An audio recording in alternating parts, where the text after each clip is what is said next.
గత వీడియోలలో మనం బహుపది అంటే నిర్వచనం తెలుసుకొని బహుపది పదాలు ఎలా ఉంటాయో తెలుసుకున్నాం కదా. ఈ వీడియోలో మనం పరిమాణం దృష్ట్యా బహుపదుల రకాల గురించి తెలుసుకోబోతున్నాం.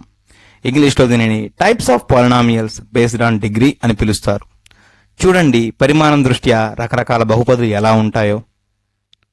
ముందుగా ఈ 4 బహుపదులను మీరు గమనించండి. మొత్తం 4 బహుపదులు ఉన్నాయి, అవునా? పి ఆఫ్ ఎక్స్ అని ఒకటి, ఆర్ ఆఫ్ వై అని మరొకటి, క్యూ ఆఫ్ ఎక్స్, చివరగా T of X comma Y, ఇలా బహుపదులు ఉన్నాయి. మరి ఈ ఒక్కొక్క బహుపదికి పరిమాణం మీరు చెప్పగలరా? అయితే ముందుగా పరిమాణం అంటే ఏమిటో తెలుసుకోండి. పరిమాణం బహుపది పదాలలో చరరాశుల గరిష్ట ఘాతాంకాన్ని బహుపది పరిమాణం అంటారు. అంటే బహుపది యొక్క చరరాశి గరిష్ట ఘాతాంకాన్ని మనం పరిమాణం అంటాం. ముందుగా మొదటి బహుపదిని మీరు గమనించినట్లయితే ఏముంది? 2x³ - 3x² + 5, అవునా? ఇక్కడ చరరాశి x, మరి ఆ x యొక్క గరిష్ట ఘాతాంకం మీరు గమనించినట్లయితే ఎంతగా ఉందండి? 3, అవునా? కాబట్టి దీని యొక్క పరిమాణం 3 లేదా 3 అంటాం.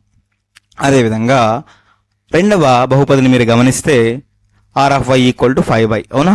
ఇక్కడ చరరాశి yగా ఉంది, గరిష్ట ఘాతాంకం ఎంత? 1, అవునా? కాబట్టి పరిమాణం 1.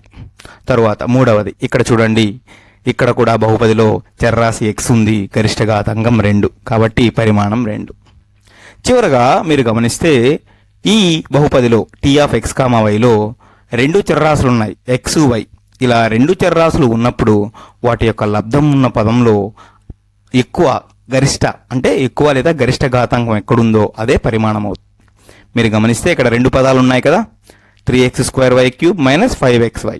మొదటి పదంలో ఘాతాంకం మొత్తం కలిపితే 5 అవుతుంది, రెండవ పదంలో 2 అవుతుంది. కాబట్టి ఘాతాంకం ఎక్కువ, గరిష్ట ఘాతాంకం 5 కాబట్టి పరిమాణం ఏమవుతుంది? 5గా చెప్పవచ్చు. అయితే బాగుంది, చాలా సులభంగా మనం పరిమాణం లెక్కించాం. మరి ఈ బహుపదికి మీరు పరిమాణం చెప్పగలరా? f(x) = 5. ఎంత పరిమాణం? తెలియదు. ఎందుకని? మీకు ఈ బహుపదిలో చరరాశే కనిపించట్లేదు, అవునా? కాబట్టి పరిమాణం చెప్పడం చాలా కష్టంగా అనిపిస్తుంది. మరి దాన్ని ఎలా సాధించవచ్చో చూడండి. f(x) = 5, ఇదే కదా మనం తీసుకున్న సమాసం ముందు ఉదాహరణలో. అయితే దీనిని మరొక విధంగా ఎలా రాయవచ్చు? 5 × x⁻0 కూడా రాయవచ్చు. ఎందుకని?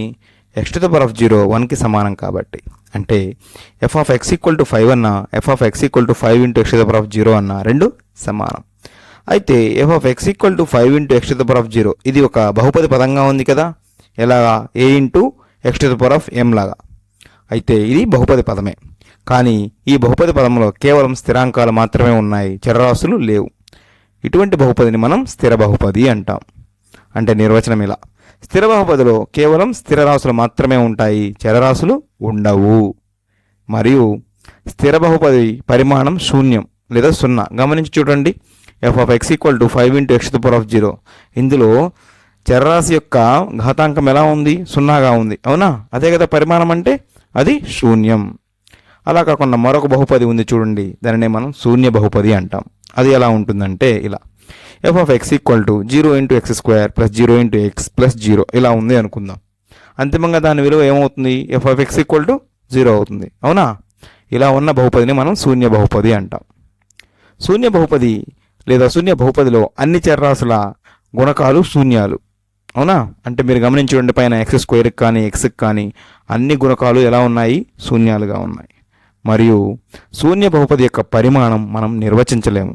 మళ్ళీ చెప్తున్నాను, శూన్య బహుపది యొక్క పరిమాణం మనం నిర్వచించలేము. ఎందుకు నిర్వచించలేమో గమనించండి. ఇది ఒక బహుపది అనుకుందాం, f(x) = 0. ఇది ఎలా ఉంది? స్థిర బహుపదిలా ఉంది కదా. మరి ఇలా స్థిర బహుపది ఉంటే దానికి మనం పరిమాణం ఎంత అనుకున్నాం? 0, అవునా? లేదా 0. అయితే f(x) = 0ని మరొక రకంగా ఇలా రాయవచ్చా? f(x) = 0x + 0, అవునా? ఇది కూడా f(x) = 0కి సమానమే. మరి ఈ పరిస్థితుల్లో మనకు చరరాశి ఉంది, ఆ చరరాశి యొక్క గరిష్ట ఘాతాంకం ఎంతగా ఉంది? 1 లేదా 1, కాబట్టి పరిమాణం 1. అలా కాకుండా అదే బహుపదిని మరొక విధంగా ఎలా కూడా రాయవచ్చు చూడండి, విలువ అదే మారదు, 0x² + 0x + 0. అంతిమంగా అది 0నే అవుతుంది లేదా శూన్యం అవుతుంది. మరి ఈ సందర్భంలో పరిమాణం ఏమవుతుంది? 2 లేదా 2. చివరగా చూడండి, బహుపదిని ఇలా కూడా రాయవచ్చు, f(x) = 0 అని. మరి ఈ పరిస్థితుల్లో పరిమాణం ఏం చెప్తారు మీరు? 3 లేదా 3. అంటే ఒకే బహుపదికి పరిమాణాలు పెరుగుతూ పోతున్నాయి. ఇది ఖచ్చితంగా పరిమాణం అని మీరు చెప్పలేరు. కాబట్టి శూన్య బహుపది పరిమాణం నిర్వచించలేము. ఖచ్చితంగా ఇది పరిమాణం అని మనం చెప్పలేము. పరిమాణం దృష్ట్యా బహుపదుల రకాలు ఎలా ఉంటాయో చూడండి. బహుపది పరిమాణం, బహుపది ఉదాహరణ. ముందుగా మనం శూన్య బహుపది గురించి తెలుసుకుందాం. శూన్య బహుపది పరిమాణం ఎంత ఉంటుందండి? నిర్వచించలేం కదా, తెలుసుకున్నాం ఇప్పుడే కొంచెం ముందుగానే. ఒక ఉదాహరణ చూడండి, p(x) = 0. అవునా, ఇది ఒక శూన్య బహుపది. తరువాత స్థిర బహుపది. స్థిర బహుపది యొక్క పరిమాణం ఎలా ఉంటుంది? 0. అవునా, స్థిరాంకంగా ఉంటుంది 0. ఉదాహరణ p(x) = 6. ఇది ఒక స్థిర బహుపది. తరువాత రేఖీయ బహుపది. దీనిని ఇంగ్లీష్లో లీనియర్ పాలినామియల్ అంటారు. దీని యొక్క పరిమాణం 1.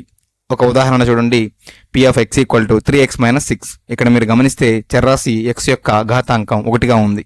అందుకే దీనిని రేఖీయ బహుపది అంటారు. పరిమాణం 1గా ఉంటుంది. తరువాత వర్గ బహుపది. వర్గ బహుపది యొక్క పరిమాణం ఎంత అండి? 2. ఉదాహరణలో చూడండి, p(x) = 4x² + 15. మీరు ఇక్కడ గమనిస్తే చర్రాశి xకి ఘాతాంకం ఎంతగా ఉంది? 2గా ఉంది. గరిష్ట ఘాతాంకం అదే పరిమాణం అవుతుంది. చివరగా ఘన బహుపది. దీని యొక్క పరిమాణం 3. ఒక ఉదాహరణ చూడండి, p(x) = 2x³ - 3x² + 5. ఇక్కడ గరిష్ట ఘాతాంకం 3, అందుకని పరిమాణం కూడా 3. ఇలా పరిమాణం పెరుగుతూ ఉంటాయి ఒక్కొక్క బహుపదికి దాని యొక్క ఘాతాంకాలు పెరిగే కొలది. అయితే సాధారణంగా బహుపది పరిమాణం n అయినా దానిని nవ పరిమాణ బహుపది అని అంటారు. అంటే ఏదైనా ఒక బహుపది యొక్క పరిమాణం n అయింది అనుకుందాం, దానిని nవ పరిమాణ బహుపది అంటారు. అంటే ఉదాహరణకు ఏదైనా ఒక బహుపది యొక్క పరిమాణం 6 అన్నాం అనుకుందాం, అప్పుడు దానిని 6వ పరిమాణ బహుపది అని పిలుస్తారు. ఈ వీడియోలో మనం ఏం నేర్చుకున్నామండి? పరిమాణం దృష్ట్యా బహుపదుల రకాలను మనం ఈ వీడియోలో నేర్చుకున్నాం.